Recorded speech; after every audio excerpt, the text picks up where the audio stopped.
O que leva um antropólogo e cientista político a assumir a responsabilidade de zelar pela segurança de um estado tão frenético como o Rio de Janeiro? Com certeza, não apenas a vontade pragmática de tomar decisões e resolver conflitos setorizados. É preciso paixão. A droga responde a uma demanda específica que é forte, mas é insulada, é circunscrita, é limitada. E é essa paixão que, em uma mistura de realidade e ficção, se confirma em Elite da Tropa 2. Se o carro de polícia vem carregado de armas aqui, abre na frente de todos para distribuir as armas, vender as armas. Agora vão combater o crime com força, com a guerra, mas em que mundo nós estamos, não é? Luiz Eduardo Soares participou do governo do estado do Rio de Janeiro como subsecretário de Segurança Pública e coordenador de Segurança, Justiça e Cidadania. Foi secretário de Segurança Nacional, é professor da Universidade do Estado do Rio de Janeiro e autor de 10 livros, entre eles Elite da Tropa 1 e 2, que deram origem a 2 dos maiores sucessos do cinema nacional. Aquela laje ali, ó.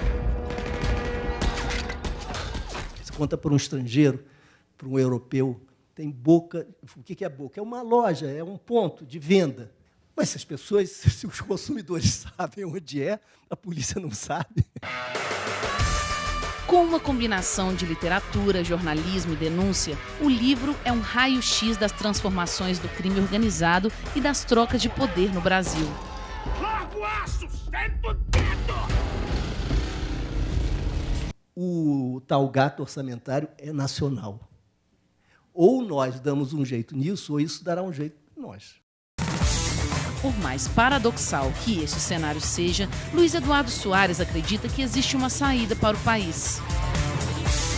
Ou nós pagamos decentemente aos policiais e há uma redefinição dos orçamentos públicos, ou essa situação vai passar a ser incontornável. E nessa edição do Sempre um Papo, Luiz Eduardo Soares lança seu mais novo livro, Elite da Tropa 2. Nós estaremos sempre juntos. Então, a curva do bom projeto, da boa política, é piorar, invariavelmente, é piorar para depois, com consistência, alterar o patamar. Mas quem é que paga o preço de concorrer às próximas eleições, tendo piorado a situação, procurando convencer a sociedade que os frutos virão?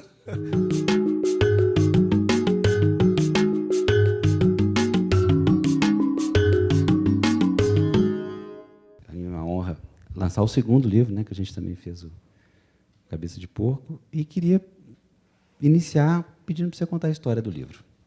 Só isso? Só isso. A gente tem tempo. O livro, eu não sei se alguns dos amigas presentes tiveram a oportunidade de ler o primeiro. O livro não é exatamente uma continuidade, né, uma sequência. Durante muitos anos, nós lançamos o primeiro em 2006, maio de 2006.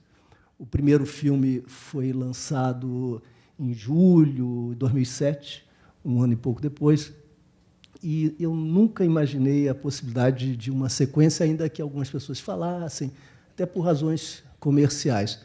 Mas justamente por isso que eu achava que seria uma armadilha comercial, e se o primeiro livro tinha algum valor, era seu caráter experimental, era a sua originalidade, era o risco envolvido em fazê-lo, risco, inclusive, do ponto de vista estético e formal, inventando um tipo, uma modalidade de narrativa que pudesse ser compatível com esse universo de valores e de experiências.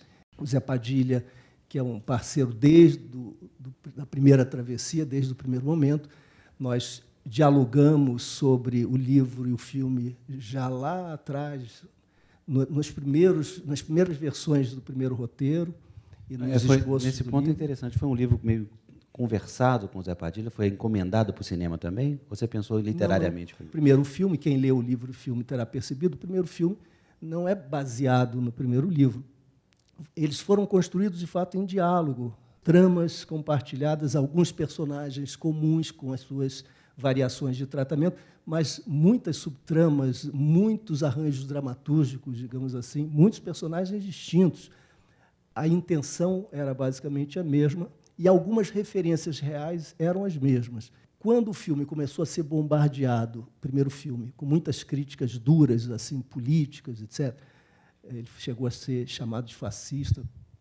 Eu, que sou muito amigo do Zé Padilha, que admiro muito o trabalho dele, e que não interpreto assim o filme em absoluto, eu achei que seria desleal que eu enfatizasse a dissociação entre as duas obras, porque pareceria oportunista, pareceria que eu estava lavando as mãos e entregando o Zé e o Braulio às feras. É fascista, não tem nada a ver com isso. O livro nunca recebeu essa crítica, o livro é diferente, etc. E eu passaria ao largo disso. Então, quando ele começou a ser criticado, eu fui para o front com ele, e participamos juntos de entrevistas, etc. E eu, quando me perguntavam, eu dizia a verdade, evidentemente, não foram construídos em diálogo, mas são distintos. Mas, quando não me perguntavam, eu não fazia questão de insistir para não me dissociar, até porque eu acho que eu tinha crédito no mundo político, na luta pelos direitos humanos, a minha vida toda empenhada nisso, eu acho que eu tinha crédito suficiente para bancar uma interpretação distinta e para evitar que o Zé fosse exposto desse modo. O Wagner Moura, por exemplo, é um militante dos direitos humanos, é uma pessoa que eu conhecia da militância de direitos humanos. Soma nesse contexto da formação do livro, né? Hoje, por exemplo, Pimentel, além de tudo, todo dia está na Globo dando um depoimento, não é isso? É isso, ele é jornalista, ele hoje é jornalista, ele faz acompanhamento diário para a TV Globo, para o Jornal do Meio-Dia, sobre a situação de segurança e insegurança do Rio de Janeiro. O André Batista ainda é major da Polícia Militar. Cláudio Ferraz, que se agregou a nós, a nossa equipe, agora no segundo livro, é delegado titular da DRACO, que é a Delegacia de Repressão ao Crime Organizado, e foi responsável por mais de 400 prisões de milicianos no Rio. Não há ninguém no Rio de Janeiro que conheça mais esse universo das milícias do que o Cláudio. E o livro não teria sido, de modo algum, possível sem o aporte do Cláudio, que trouxe toda a sua experiência, os processos, os inquéritos, os relatos todos, assim como dos companheiros da DRACO, inspetores, detetives. Dizendo que alguém da DRACO tinha sido morto, sabia que nós viríamos e que isso implicaria realização de uma investigação para valer. Foi perspicaz também, porque, nos envolvendo, afastaria automaticamente a delegacia local do caso. Delegacia da qual era íntimo, porque uma de suas tarefas era discutir os acordos entre seus funcionários e a milícia, e de intercambiar dinheiro, armas e até drogas. Falando do André Batista, pena ele não ter podido estar conosco aqui, que é uma pessoa muito interessante. Vocês imaginem o seguinte, quantos personagens do mundo da literatura, da fantasia e do mundo real poderiam vivenciar a seguinte experiência? À noite, enfrentam uma guerra, entre aspas, às vezes sem aspas, do ponto de vista de quem está ali no front, porque a troca de fogo aberta caracteriza o enfrentamento bélico para os que estão ali na ponta. Então, à noite, seus colegas em risco, sua vida em risco, suspeitos mortos, ultrajes, profissionalismo, transgressões de todo tipo, ilegalidades, dedicação, heroísmo, covardia, como quiserem, mas é um universo de extremos. Nós estamos no domínio da épica, né? E a trajetória do Batista é quase uma epopeia cotidiana que se rotiniza. Bom, essa é a noite. 01, o seu Marcinho, dono do morro. Vamos descer ele. Os senhores estão bem? Sim, senhor. Sim, senhor. Algum dos senhores está ferido? Não, senhor. Algum dos senhores está baleado? Não, senhor. Então hoje os senhores vão aprender a carregar corpo. Sim, senhor. Sim, senhor. Os senhores estão esperando o quê? Vem, senhor. O dia começa a amanhecer, ele retorna ao comando do BOPE, tira o seu uniforme, toma o seu banho, lava o sangue, passa o remédio nas feridas e se veste como um civil, toma um ônibus e vai para a PUC. Vai para a PUC estudar Direito. A PUC, porque ele é um rapaz negro, pobre, de origem popular, que conseguiu, entretanto, uma bolsa, nós relatamos isso no primeiro livro, conseguiu uma bolsa na PUC para estudar Direito. E ele ali encontra outro grupo social, que vive o mundo das mil maravilhas, o mundo Walt Disney. Volta para casa, dorme um pouco, depois se encontra com a turma num seminário, para preparar o seminário, como o filme conta, nós contamos no livro também, e, eventualmente, alguém acende um baseado. Vocês podem imaginar a cabeça do rapaz, porque a trajetória, né, a formação dele como um soldado guerreiro do BOPE identifica a droga e o mal absoluto, né? E ele não pode aceitar aquilo. Além do que, por que é que ele mata as pessoas? Um grande amigo que é policial, tá? E o melhor amigo dele é policial também. E os dois são honestíssimos, tá? E com relação ao lance de Búzios, eu acho que tem que reprimir mesmo. Sabe? Tem que reprimir mesmo, cara. Lógico, gente, pô, peraí, gente. Por que lá os rapazes que carregam, transportam a maconha devem ser mortos e os outros que estão curtindo o consumo da droga vão ser donos de escritórios importantes, de firmas importantes, vão ser sócios de empreendimentos de sucesso na sociedade? É um mundo absolutamente esquizofrênico, né? As ambivalências brasileiras, as contradições aparecem no cotidiano dele de uma maneira eloquente. Então, eu não preciso de personagem nenhum com uma trajetória humana como essa. Você nem precisa de personagem, nem de grande invenção. Basta contar essa história e, a partir dessa história, costurar a noite e a manhã e mostrar as fissuras, as rupturas, os abismos que separam o universo noturno desse mundo diurno, composto por outros personagens, com outras tramas, etc. Então, nós partimos daí, tanto que o livro é relatado por um personagem narrador inspirado no André Batista. É aquela voz rascante, crua, áspera, um pouco agressiva do narrador do primeiro livro, que equivale ao discurso do Wagner no filme. Por que equivale? Aí talvez seja a contribuição mais interessante do livro ao filme.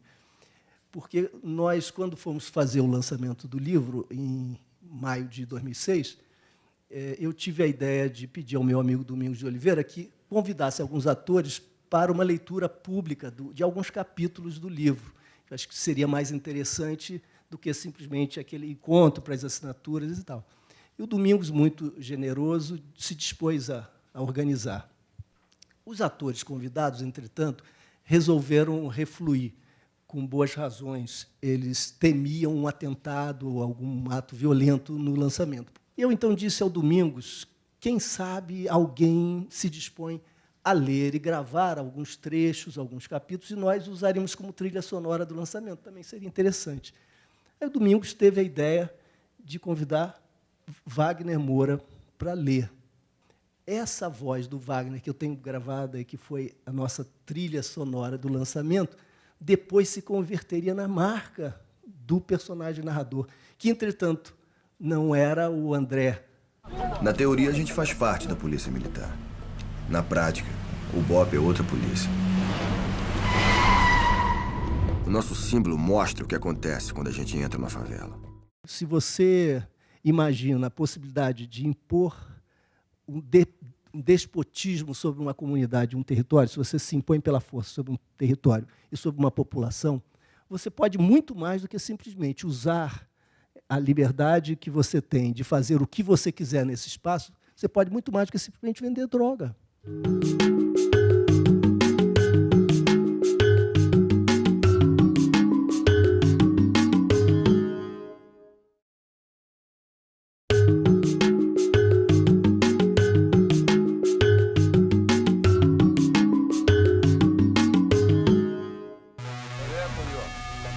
Paulo Roberto Pires, na apresentação do livro Elite da Tropa 2, adverte: a quem lê está reservado outro desafio: distinguir com clareza quem é herói e vilão e quando. Mesmo no mundo do crime organizado e na violência extrema, a lealdade faz toda a diferença, muitas vezes por linhas tortas. De repente me liga um velho amigo. Juro para vocês que, de fato, foi assim, Cláudio Ferraz. Nós trabalhamos juntos quando eu estive no governo do Rio, em 99.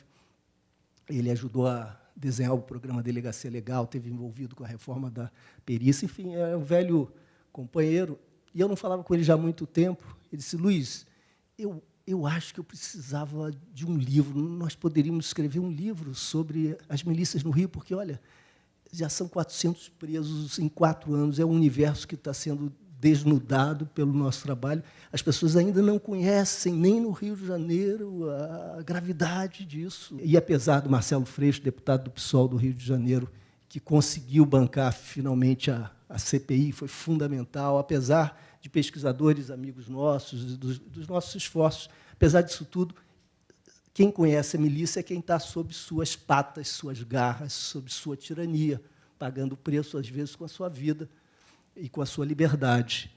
Mas o grande público ainda não tem informações, sobretudo fora do Rio de Janeiro. Quando a gente viaja, todos perguntam: e o tráfico? Meu amigo, o tráfico já era, acabou. Quer dizer, evidentemente existe, mas não é um personagem importante mais, comparativamente com as milícias. Quando o Cláudio me fez a proposta, eu disse: puxa, Cláudio, nós estávamos nos negando ao desafio de escrever o Elite da Tropa 2, porque nós não contávamos com uma pessoa como você, não tínhamos esse conhecimento. Se você quiser, é bem-vindo a bordo, e aí então nós seguimos. Só existem tráfico e milícia, fontes dos piores crimes, porque a polícia é conivente, cúmplice, acionista, sócia ou protagonista do empreendimento.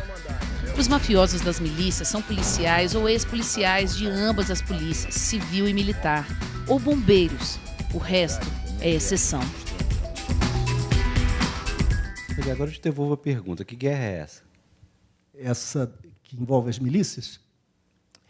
As milícias são máfias compostas por policiais corruptos, alguns bombeiros, alguns civis, alguns ex-traficantes, alguns agentes penitenciários, mas principalmente policiais, militares e civis na ativa, que se deram conta de que não era mais necessário manter-se como sócio menor da empreitada criminosa do tráfico, porque o tráfico no Rio de Janeiro só existe nos moldes como existe por conta da sociedade com o que eu chamava banda podre da polícia, um segmento policial que é parceiro do crime. Quer dizer, é evidente, você conta para qualquer um. Assim, ó, no Rio de Janeiro você tem boca de fumo. Você conta para um estrangeiro, para um europeu, tem boca. O que é boca? É uma loja, é um ponto de venda.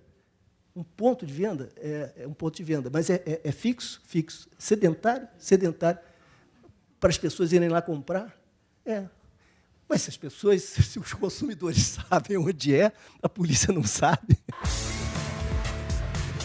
Se esses pontos são fixos e se os usuários conhecem o mapa da mina, a polícia também conhece, óbvio.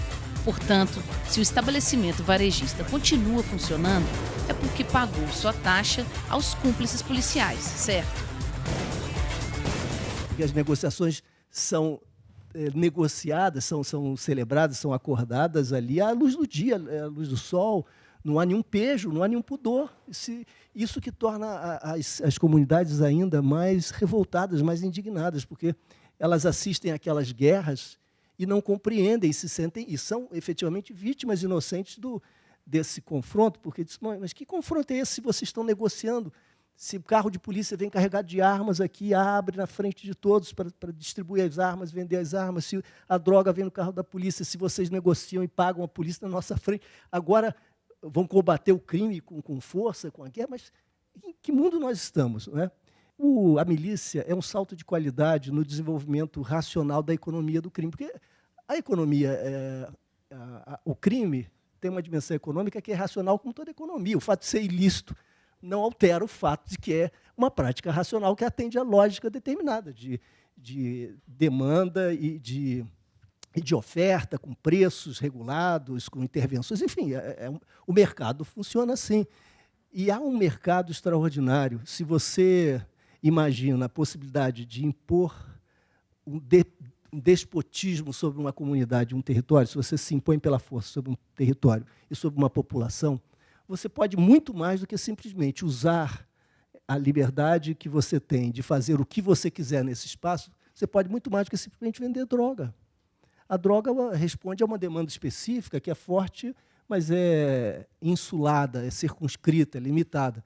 mas há todas as outras atividades econômicas que podem ser taxadas como uma espécie de um Estado, efetivamente, aí um Estado paralelo, né, que é capaz de cobrar taxas de toda a prática econômica, inclusive até, por exemplo, do direito de morar. Então, você paga o aluguel, mas paga uma sobretaxa para o miliciano. Você quer acesso ao transporte, à luz, gás, você tem de se servir dos milicianos, que cobram preços superiores aos preços praticados no mercado por conta do controle que exercem da coação, que aí intervém e, digamos, desequilibra o mercado. O tráfico já era, está em franco declínio. As milícias, as nossas máfias, não param de crescer. São um sucesso. A tendência é que as máfias substituam o tráfico ou se unam a ele. É muito mais atraente para o criminoso tomar conta de um território como a velha máfia faz, extraindo proveito, benefício e lucro de todas as atividades, inclusive criando, porque eles são muito inventivos, inclusive com espírito empreendedor, desculpa, criando novos negócios. Exemplo, que nós contamos no livro, que é fantástico. Caixa Econômica Federal fez lá um projeto de apartamentos, prédios para habitação popular. Bom, ótimo, vamos vender todos esses apartamentos para a população que necessita desse tipo de moradia. Vamos fazer uma propaganda, vamos vendê-los todos. E vamos promover uma mudança em massa no mesmo dia. E vamos organizar essa comunidade aqui. Então, efetivamente, fizeram isso, venderam os pobres coitados que compraram, caíram no conto do vigário, compraram essas unidades residenciais, ocuparam-nas com o provimento das condições de transporte oferecidas generosamente pelos milicianos, né? Uma vez ocupados todas as residências, os milicianos, então, impuseram as taxas, né? Luz, água, etc., o serviço de condomínio, transporte e tudo mais. Se compôs ali não só um curral eleitoral, prospectivamente, mas também uma base para exação fiscal ilícita, digamos assim. Bom, a Caixa Econômica entrou na Justiça para reaver os imóveis, evidentemente, né, para reintegração de posse. Então, as milícias tomaram de assalto a associação de moradores daquele bairro, matando a liderança, porque a liderança resistiu à cooptação, matando, atropelando, completamente sem nenhum prurido, é claro, eles não têm nenhum limite, matando a liderança, proclamando-se, então, defensores do povo. E foram à Defensoria Pública sensibilizar a Defensoria. Esses pobres senhores, pais de família, mães de família, pagaram pelos imóveis e agora estão tendo de abandoná-los pela reintegração de posse. E a Defensoria ficou sensibilizada, vendo que ali havia, porque há questões sociais e humanas, agora já são reais. O povo não tem culpa do que precedeu, do capítulo anterior. Vocês podem imaginar uma situação como essa? E migrações, eles estão promovendo migração da Baixada para a Zona Oeste, para algumas áreas, porque eles vendem território público, terreno público, mas eles vendem como se fossem proprietários. Porque interessa formar comunidade, interessa adensar demograficamente a área, porque cada indivíduo é uma contribuição, uma taxa prospectivamente. Então, isso é muito mais atraente, isso gera muito mais renda, né? E os milicianos são homens, em geral homens, sempre homens, eu nunca vi mulher, mas são bem informados, são profissionais, têm 30, 35 anos, 40 anos, às vezes estão na faixa dos 20, mas fizeram um curso de polícia, são técnicos, sabem administrar, conhecem o seu universo, falam de igual para igual, ameaçam os seus colegas, os policiais sempre me disseram, o Cláudio endossa isso, os policiais não têm medo dos traficantes, em média não têm medo, a não ser no momento do confronto, você sente a agonia do confronto, mas não tem medo, porque eles não vão sair dos seus bunkers para ameaçar a sua família. Mas os seus colegas são tremendamente ameaçadores. Sair de um grupo para criar a sua própria milícia pode até ser aceito, desde que a pessoa que sai não cobice os territórios e os negócios do chefe. Para não ser considerado traidor, o sujeito tem que conversar com o líder e procurar uma área pela qual o chefe não tem interesse. O que não se perdoa é o rompimento para disputar a mesma região e as mesmas fontes de renda. Isso tudo nasce da segurança privada informal e ilegal e do orçamento público da segurança, que é insuficiente e irrealista, formando-se o que eu chamo de gato orçamentário, para usar a linguagem miliciana dos gatos, né? É o budget cat, tem o net cat, tem isso aqui, então tem o gato orçamentário. O gato orçamentário é uma ligação clandestina que liga o Estado, que é zelador da legalidade, supostamente, ao pântano da ilegalidade, que liga o orçamento público à prática do ilícito. Como? O policial ganha o salário, salvo em Brasília, em casos excepcionais aqui e ali, mas, em geral, salários insuficientes, muitas vezes indignos, incompatíveis com a magnitude dos desafios que enfrentam, com a importância da sua tarefa histórica, a construção da democracia, enfim, é uma instituição fundamental. No entanto, os salários, no caso do Rio de Janeiro, são os segundos piores do Brasil, para vocês terem uma ideia da gravidade. Bom, o policial tem que sobreviver, como todos nós, e vão se dedicar a um segundo emprego para completar sua renda, um bico, como eles dizem. Onde é que vão fazê-lo? Onde tem experiência, onde tem competência, na área da segurança, então na segurança privada. Ocorre que isso é ilegal, com exceção de Brasília e em algumas áreas em São Paulo, porque é um projeto piloto lá buscando uma nova regulação, mas é um caso absolutamente à parte. Então, é ilegal. As autoridades fingem que não veem, porque, se vissem, teriam de interceptar, reprimir, impedir que se fizesse essa ligação do funcionário público com a segurança privada. E, se isso acontecesse, se houvesse essa repressão, para onde iria a demanda salarial? Ao governo, ao Estado, e o orçamento público entraria em colapso, porque é um orçamento irreal, incompatível, de fato, com a necessidade até de reprodução da unidade doméstica do policial. Então, diante disso, as autoridades fingem que não veem. E se cria, então, um casamento perverso, uma cumplicidade, uma espécie de funcionalidade de desiguais, né, para que o orçamento não seja alvejado, não seja desestabilizado. Sob a sombra da indiferença, da negligência oficial, transcorrem dinâmicas benignas e malignas. As benignas são policiais honestos, honrados, trabalhadores que precisam sobreviver e vão à luta, honestamente. É ilegal, mas a motivação é absolutamente honesta e justa.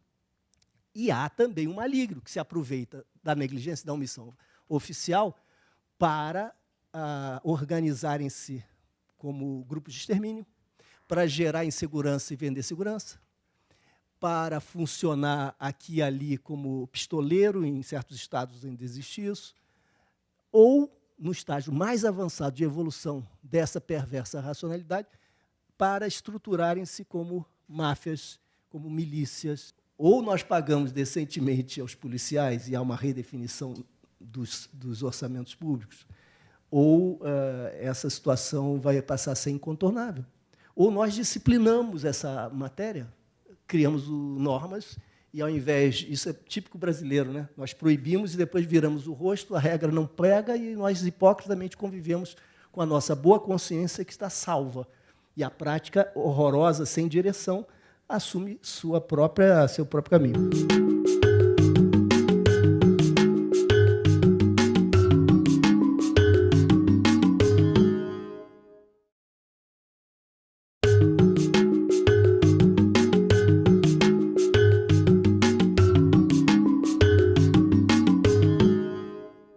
Olha, que oportunidade rara. Eu já dou os parabéns aqui, esse trabalho que vocês fazem, porque ele é mais que um trabalho de utilidade pública. É mais que um trabalho com fins, digamos, de promoção e comercial. É um trabalho que vocês fazem para a comunidade, trazendo debates como esse de uma forma aberta, franca, o cidadão que quiser vir aqui para poder debater, e trazendo algo de relevo nacional. Firmino não é o chefe da milícia à toa. Se dependesse da patente, o sargento mal teria onde cair morto. Sua pretensão era construir um império, conquistando territórios, dominando os moradores, recolhendo as taxas sobre gás, transporte, luz, TV, comércio, residências, promovendo migrações da Baixada para favelas próximas à zona sul da capital, oferecendo lotes públicos a preços acessíveis, financiáveis.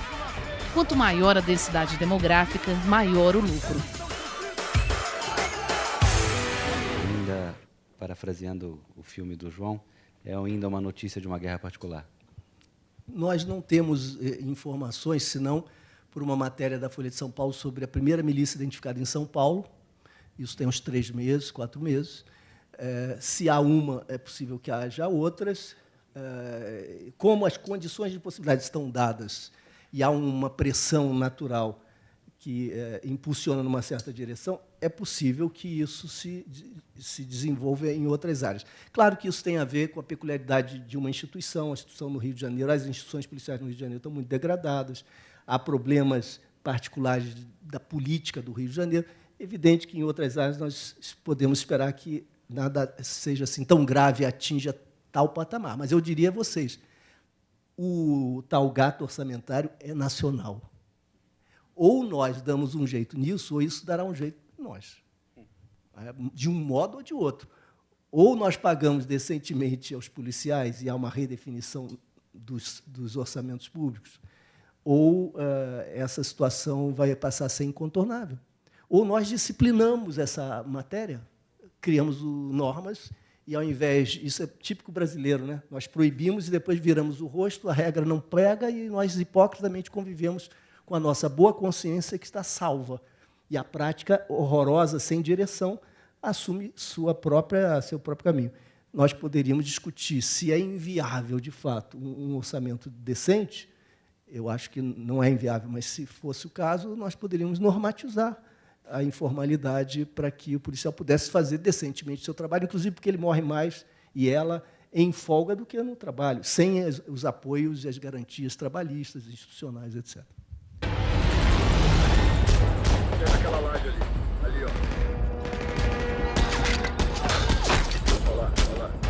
Eu transformei o BOPE numa máquina de guerra. Se a gente se coloca um objetivo muito, muito, muito distante, muito superior às possibilidades reais, nós podemos cruzar os braços. A gente não vai nunca por um embate do dia a dia, dos encontros e desencontros humanos, dos pequenos projetos, dos pequenos esforços como o do Zé Francisco, que são admirados por nós todos fora de Minas e aqui também, da defesa dos direitos humanos, no controle externo da atividade policial. Esforços de tantos profissionais, está aqui Tenente-Coronel Miriam, da PM de Minas, que inspirou tanta gente fora de Minas, também em Minas, outros companheiros policiais no dia a dia, ou os que trabalham na prevenção, ou os outros na formação. Enfim, esses que, com seu tijolinho, com seu pequeno grão, vão abrindo brechas, abrindo espaços e possibilidades novas de reconstrução. Então, se a gente tiver uma perspectiva assim mais da escala humana das possibilidades, há muito a avançar. E avançar significa evitar que as pessoas morram de uma forma violenta em tamanho número, em tal dimensão. Com uma postura desse tipo, vamos parar a sangria, vamos interromper o genocídio, vamos reduzir o número de homicídios dolosos. O Brasil pode continuar sendo o país injusto que é, cheio de problemas, contradições e corrupção, etc. Mas pode continuar sendo isso que é durante algum tempo, e ainda assim a gente ser menos cruel, menos violento, menos bárbaro, porque 35% dos homicídios são perpetrados pela banda podre da polícia, ligada às milícias. Então, se a gente puder fazer com que as forças do Estado matem menos, já seria um avanço, né? Já é uma contribuição. O Estado, afinal, não tem o papel de matar, mas de zelar pela vida. Então, já é um avanço. No Rio de Janeiro, de 2003 a 2009, inclusive, 7.854 pessoas foram mortas por ações policiais. 7.854, de 2003 a 2009, mais de 1.000 por ano. Preciso dizer a cor da pele da imensa maioria, o local de moradia, sexo, idade. Não preciso, vocês já imaginam. São jovens do sexo masculino, moradores das áreas pobres, de 15 a 24 anos, em geral negros. Então, é o nosso racismo estrutural, é uma máquina de morte que nós estamos alimentando. Então, estancar isso é possível. Até eu devo dizer isso porque, digamos, a única, talvez, realização da minha vida que eu acho que vale alguma coisa de fato, quando eu estive no governo do Rio, durante aquele ano 99, nós conseguimos reduzir as mortes provocadas por ações policiais para o patamar que é elevadíssimo, eu não posso dizer isso como um trunfo, elevadíssimo, mas os menores dos últimos 20 anos. O Elite da Tropa 2 se constrói, em parte, se perguntando sobre os efeitos do filme no imaginário coletivo, particularmente dos policiais, e conta a história real até 80% dela, depois ficcional, mas impressionante, uma história real de um policial que se identificou com o Capitão Nascimento e reivindicou a paternidade, e passou a se ver como Capitão Nascimento, e passou a pagar um preço altíssimo por isso. E eu acho que isso diz alguma coisa para nós a respeito do lugar da cultura nas nossas práticas, e, por isso, esse é um tema objeto do Elite 2. E, nesse sentido, o Elite 2, o livro, metalinguisticamente se reapropria do primeiro filme. Morei durante 28 anos numa favela aqui em Betim, muito pouco tempo que eu saí. E, ao longo desses 28 anos, acompanhei a trajetória, né, de uma mudança e dessa organização do crime organizado lá dentro, que resultou, né, numa mudança radical. Sou professor nessa mesma comunidade, né, há 16 anos.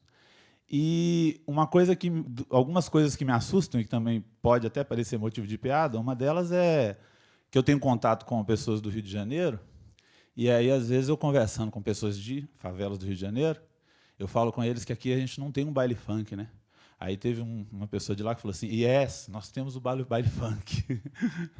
Porque na comunidade na qual eu morei, a rua virou um espaço onde você não pode mais transitar a partir de determinada hora. E eu fui criado brincando na rua, paquerando na rua até a madrugada na minha adolescência, né? E hoje eu falo isso com os meus alunos, eles simplesmente dizem que eles têm muita resistência em acreditar nisso. E aí eu queria saber de você, a minha pergunta, a sua opinião sobre essa política da polícia pacificadora no Rio de Janeiro e o que ela pode ensinar para o Brasil. As UPPs, na verdade, têm uma história, porque sabe que na política tudo ressurge com outro nome, outra marca, no momento conveniente, mas isso tem uma história. Uma história que começa com o coronel Carlos Magno Nazaré Cerqueira, que foi um líder importante da Polícia Militar do Rio de Janeiro, que começou a pensar a questão do policiamento comunitário como um novo paradigma lá nos anos 80. Em 99, quando eu estive no governo, um dos nossos programas chamava Mutirão pela Paz, que era exatamente os textos, a ideia da UPP, que é oferecer o serviço de policiamento às favelas que se oferece aos bairros chiques, aos bairros ricos da cidade. Ninguém invade Ipanema, ninguém faz uma incursão pelo Leblon, ninguém ocupa Copacabana. A polícia está presente nesses bairros dia e noite. É um serviço que o Estado tem de prestar, não é? E que é de 24 horas, e com respeito pela população, para garantir seus direitos e suas liberdades, sua vida, sua integridade, a paz daquela comunidade. Enfim, para prover segurança àquela população.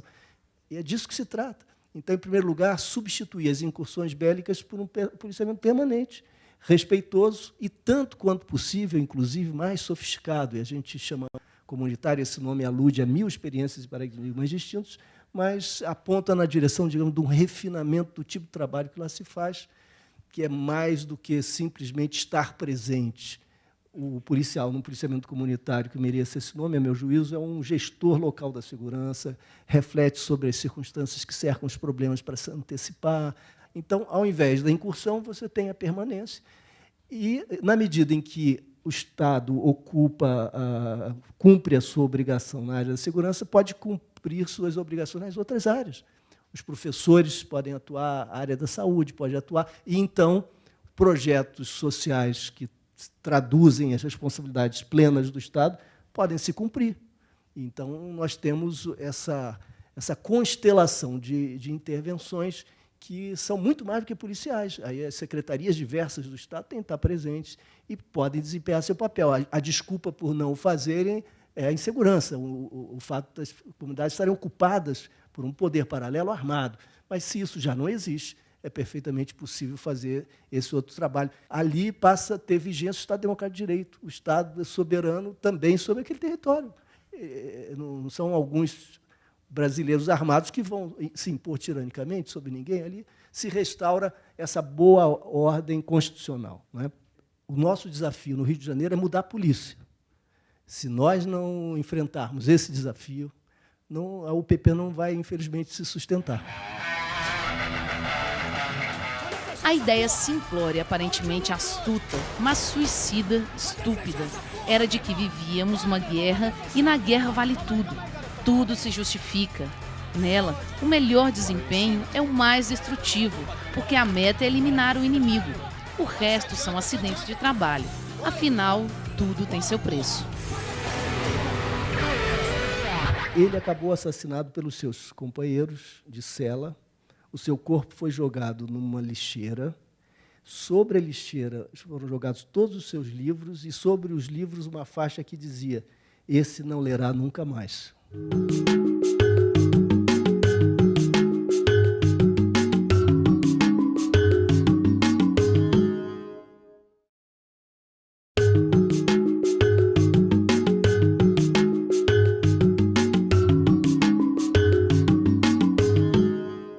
No Elite da Tropa 1 tem um personagem extremamente interessante, que é um traficante que tenta sair desse mundo e é praticamente cooptado de volta, né, porque a máquina não pode deixar de produzir, né?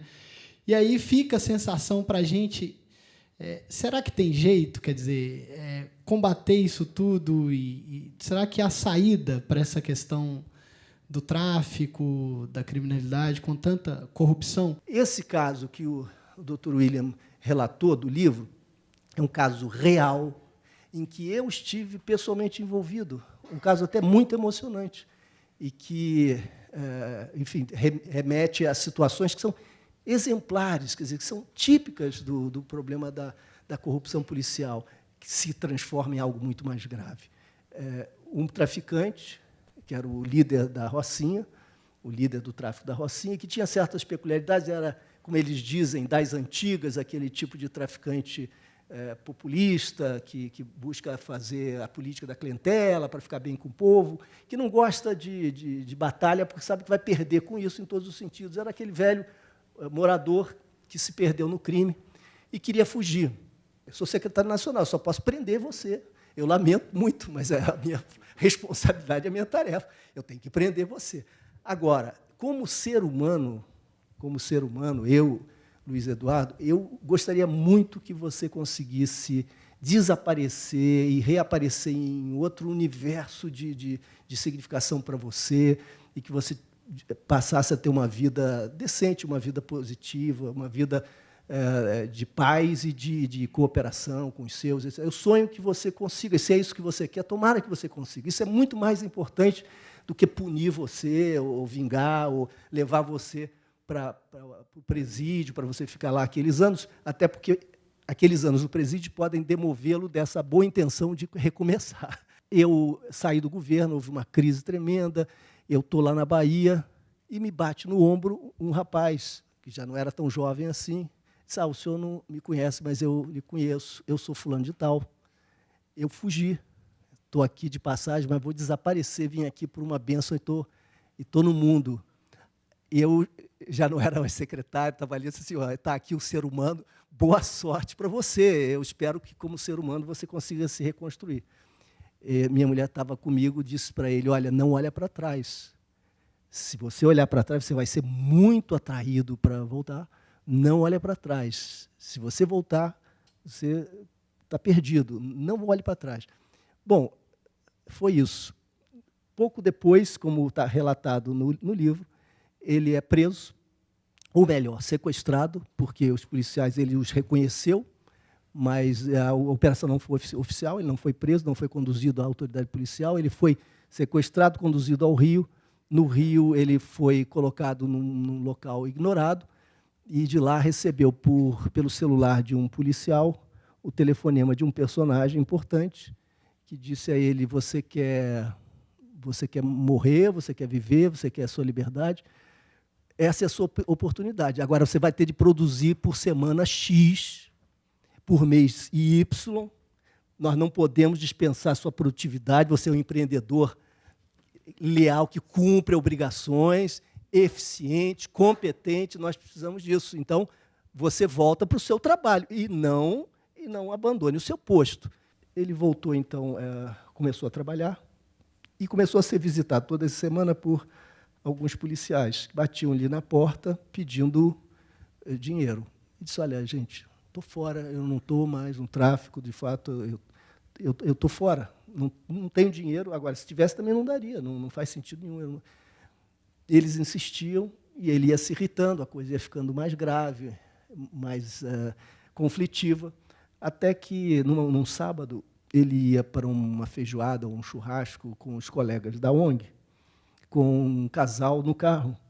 E o carro foi interceptado por um carro policial, como se fosse não uma blitz, mas uma abordagem especial para identificação.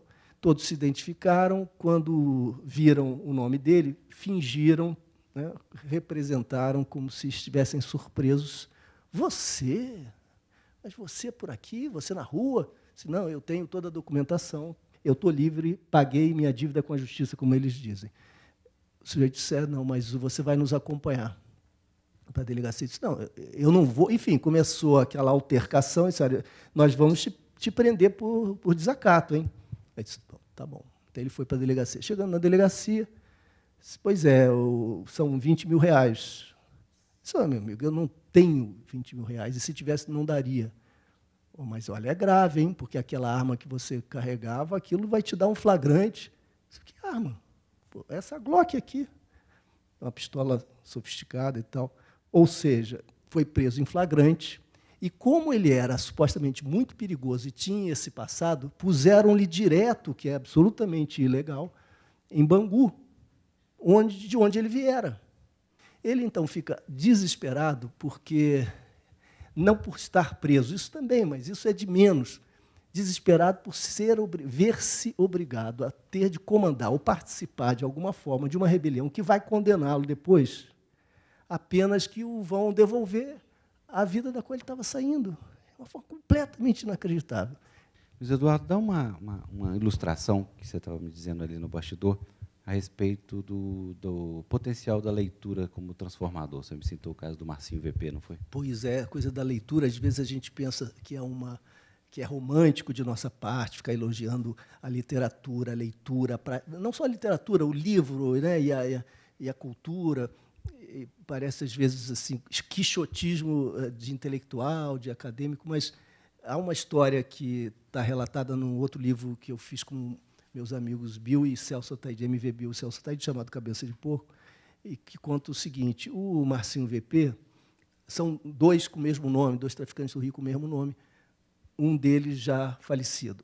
Esse que morreu em circunstâncias incríveis, porque ele tentou várias vezes sair daquela vida, várias vezes fugir, mas fugir não é fácil. Imaginem fugir sem um conhecimento do mapa do mundo, sem conhecimento de que no mundo se falam línguas distintas com culturas diferentes, que deslocar-se implica também renegociar a realidade, a compreensão dos códigos de sociabilidade. Imaginem um nível de ignorância que está tão distante de nós que nós não conseguimos nem figurá-lo.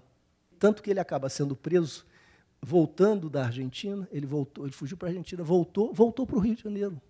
Foi para uma favela, que é o espaço em que ele transita. Foi abrigado por alguns traficantes, mas estava mendicando. Ele não estava armado, não estava praticando nenhum ilícito, estava praticamente mendicando, dormindo de favor aqui e ali, com roupas sujas e velhas no corpo. Foi preso assim. Bom, na prisão, ele pediu ao João Salles que levasse para ele pediu livros. Ele já tinha feito esse movimento de começar a ler há muito tempo e tinha gostado de ler. E o João começou a levar para ele os livros da literatura brasileira do início do século XX, Lima Barreto, levou Machado. Depois, pensadores sobre o Brasil, começou a compartilhar com ele algumas coisas. E ele ficava fascinado. Era um mundo que ele ia descobrindo e realmente se apaixonando por aquilo. Ele acabou assassinado pelos seus companheiros de cela. O seu corpo foi jogado numa lixeira. Sobre a lixeira foram jogados todos os seus livros e, sobre os livros, uma faixa que dizia: esse não lerá nunca mais. Você viu Taxi Driver, o filme do Scorsese? Imagina se alguém, vendo o filme, dissesse o seguinte: o filme está defendendo a visão de que há uma degradação moral na América e que é preciso um banho de sangue nas prostitutas, nos homossexuais, nos desviantes e nos loucos para que se restaure a ordem perdida. Eu acho que você concordaria que isso seria um descalabro, um total absurdo, porque Esse é o universo mental do personagem que o Al Pacino faz.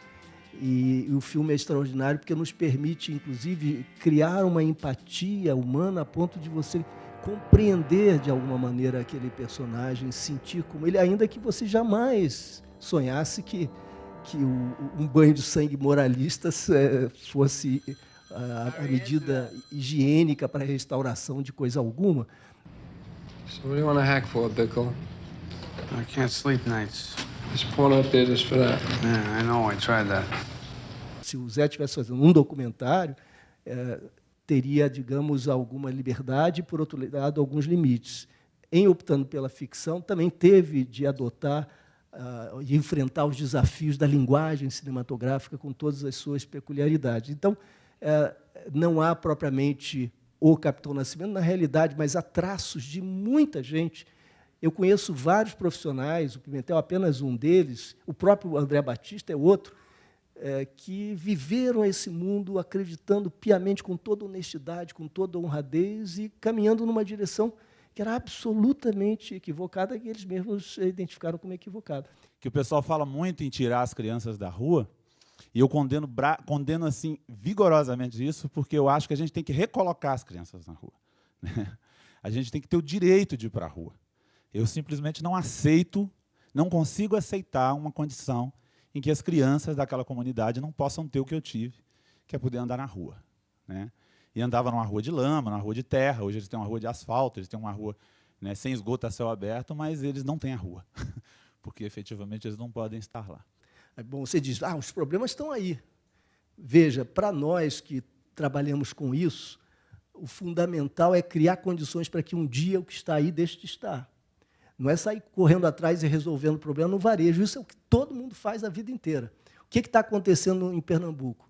Uma experiência exemplar, também inspiradora. São os dois casos brasileiros que merecem, de fato, muita atenção. O caso de Minas e o caso de Pernambuco. O caso de Minas reproduz a experiência mineira, a matriz do paradigma mineiro, que dialoga, não estou querendo, pelo amor de Deus, advogar paternidade, mas dialoga com a nossa experiência no Rio, que não fez nada de extraordinário, apenas olhou para o mundo e copiou o que havia no mundo dado certo. Então, a experiência mineira dialoga com as experiências interessantes que estão em curso fora do Brasil, tiveram em curso no Brasil, e Pernambuco, o Eduardo Campos resolveu abraçar o tema, protagonizar uma intervenção de rearranjo profundo nessa área, e o trabalho que eles estão fazendo é realmente de tirar o chapéu. Aí você diz, mas olha os dados. Olha os dados. Agora nós começamos a ter o declínio das taxas com consistência já por um ano. Porque, veja, esse é que é o problema. Como é uma situação emergencial, todo mundo quer resolver de imediato, até para ganhar o voto na próxima eleição, porque nós temos um ciclo bienal que exige que você dê sempre respostas imediatas. Ninguém quer pagar o preço de fazer a reforma cujo fruto venha para o sucessor. Então, a curva do bom projeto, da boa política, é piorar, invariavelmente, é piorar para depois, com consistência, alterar o patamar. Mas quem é que paga o preço de concorrer às próximas eleições, tendo piorado a situação, procurando convencer a sociedade que os frutos virão? Além dos problemas imediatos que continuam existindo, as polícias estão se reorganizando, se pensando de outra maneira. Existe aqui uma supervisão independente de política preventiva, só existe aqui, isso nem em Pernambuco ainda existe, com problemas, com dificuldades, etc. Você tem um diálogo com a universidade, das direções policiais, que você não tem em lugar nenhum do Brasil.